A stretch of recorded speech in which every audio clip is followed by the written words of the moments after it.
Hello everyone, this is Anita Gupta. Welcome back to my channel. आज हम अपनी वीडियो के थ्रू सेंटेंसेस के बारे में पढ़ेंगे। सेंटेंसेस के टाइप जो कि उसके स्ट्रक्चर के बेसिस पर है। ओके, हम अपनी ऑनलाइन क्लास में इस चैप्टर को पढ़ चुके हैं।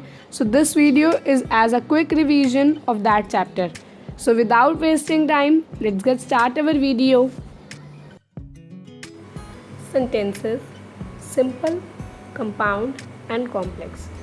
We have discussed earlier that sentences are of four kinds: declarative, interrogative, imperative and exclamatory. Each of these is used for a different purpose.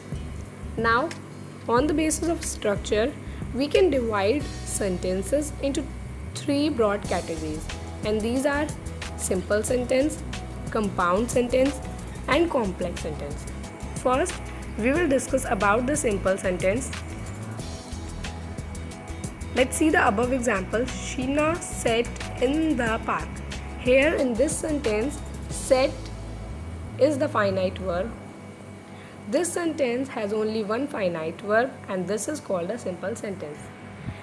A sentence which has only one finite verb is called a simple sentence. एक ऐसा वाक्य जिसके अंदर हमारी एक finite verb होगी उसको हम सिंपल सेंटेंस बोलेंगे. Read the sentence given below. Sheena sat in the park on the wooden bench near the pond, not noticing the squirrel near her feet. यहाँ पर जो सेंटेंस है इसमें set ये हमारी फाइनाइट वर्ब है. यहाँ पर है वर्ड एक इस पूरे सेंटेंस में नोटिसिंग, ये हमारी नॉन फाइनाइट वर्ब है. सेंटेंस हमारा लंबा है लेकिन उससे कोई फ़र्क नहीं पड़ता, ये सिंपल सेंटेंस ही कहलाएगा because it is not necessary that a simple sentence is always short. The most important fact is that कि उस सेंटेंस के अंदर ओनली वन फाइनाइट वर्ब होनी चाहिए. ओके, ऐसे सेंटेंसेस जिनमें एक फाइनाइट वर्ब होती है उन्हें हम सिंपल सेंटेंस कहते हैं. नाउ अब हम कंपाउंड सेंटेंस और कोऑर्डिनेट क्लॉजेस समझते हैं. उसके लिए हम एग्जाम्पल देखते हैं जो नीचे दिया हुआ है. Sheena sat in the park and the children played on the swing. यहाँ पर आप देख रहे हैं कि इस सेंटेंस के अंदर दो फाइनाइट वर्ब हैं. एक सेट जो कि शीना सब्जेक्ट के साथ है and played with the children as its subject. In this sentence दो क्लॉजेज हैं हमारे इस सेंटेंस के अंदर और each clause has a finite verb and the clauses are joined by the conjunction and. यहाँ पर जो दो क्लॉजेज हैं वो है, पहला है Sheena sat in the park and जो दूसरा है the children played on the swing. ये दोनों ही क्लॉजेज जो हैं इनकी इक्वल इम्पॉर्टेंस है सेंटेंस के अंदर और दोनों का अपना कंप्लीट सेंस बन रहा है, मीनिंग बन रहा है. Neither of these clause depend on the other clause and such clauses are called main or principal clauses. A sentence which has two or more main clauses is called a compound sentence, जो कि हम पढ़ चुके हैं पहले भी. ठीक है, अगर हम इसकी डेफिनेशन की बात करें तो अ sentence which is made up of two or more principal or main clauses is called a compound sentence. The clauses of a compound sentence are called coordinate clauses. दो या दो से ज़्यादा main clauses से मिलकर बनने वाले सेंटेंस को हम कंपाउंड सेंटेंस कहेंगे एंड कंपाउंड सेंटेंस के अंदर आने वाले जो क्लॉजेज हैं उन्हें कोऑर्डिनेट क्लॉजेज बोला जाता है. कोऑर्डिनेट क्लॉजेस को अभी हमने जैसे कि देखा कि कोऑर्डिनेट क्लॉजेस को कंजक्शन वर्ड्स से जोड़ करके तब कंपाउंड सेंटेंस बनता है.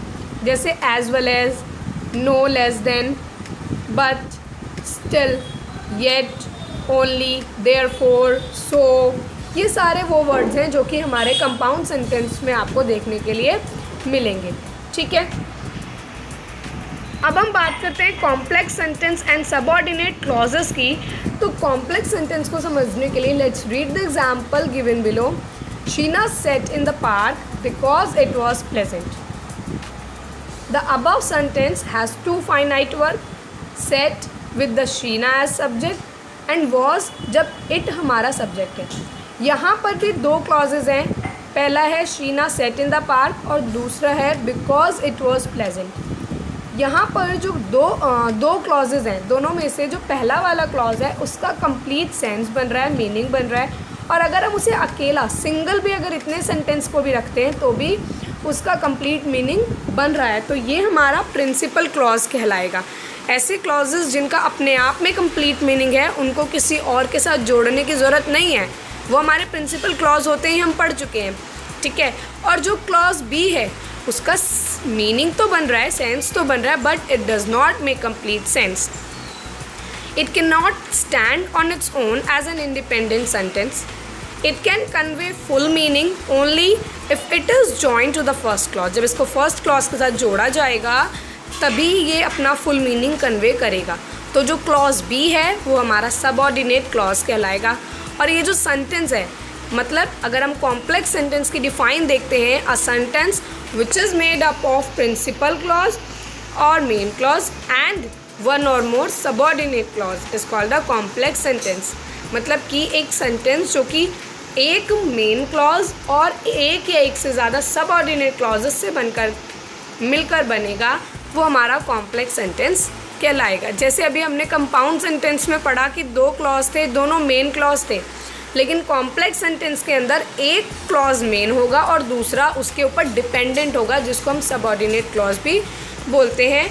दूसरे क्लॉज का कंप्लीट मीनिंग नहीं होता, ठीक है। ये भी हमें ध्यान में रखना है जब हम इनको आइडेंटिफाई करते हैं। फीचर्स हम सारे पढ़ ही चुके हैं। ये था हमारा चैप्टर जो हम अपनी ऑनलाइन क्लास में भी पढ़ चुके हैं। आई होप आपको समझ में आ गया होगा चैप्टर अच्छे से। स्कूल वेबसाइट पे विज़िट करके आप इस चैप्टर की से रिलेटेड वर्कशीट कंप्लीट कर लीजिए। नए वीडियो में एक नए चैप्टर के साथ मिलेंगे। Till then have a good day. Thank you.